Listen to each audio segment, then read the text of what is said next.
Less than a year ago, the Florida Panthers were on top of the hockey world. They were back-to-back Stanley Cup champions. They partied harder and more publicly than any team has in years. Then they re-signed their veterans, and the league worried a repeat by one of the most unlikable teams in the league was inevitable. And now, they're going to miss the playoffs. On April 4th, they were officially eliminated in a brutal 9-4 loss. So what actually happened? Because this isn't just a bad season. This is one of the most shocking drop-offs we've seen from a defending champion in years. In fact, they became the first defending cup winner since the 2014-15 Kings to miss the playoffs.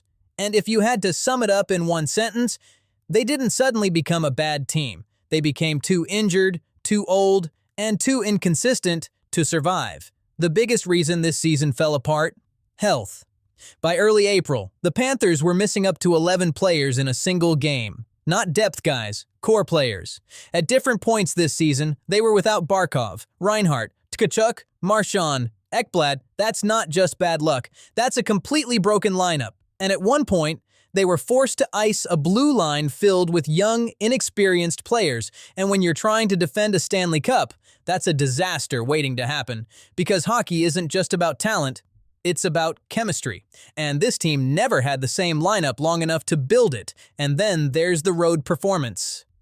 Because this is where things really started slipping. By early April, the Panthers were 16-21 on the road, one of the worst road records among playoff contenders. And if you can't win on the road, you're constantly chasing points, you're always behind, and in a tight playoff race, that kills you. But there's another factor here. One we see all the time.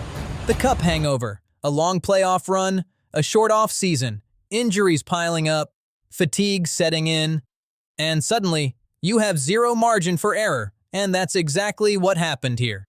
They didn't collapse overnight, they slowly fell apart, they were never bad enough to rebuild, but never healthy enough to compete.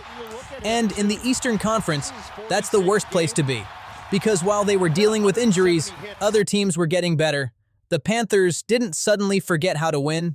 They just couldn't stay healthy long enough to prove it. So now the question is, was this just bad luck? Or is this the beginning of something bigger?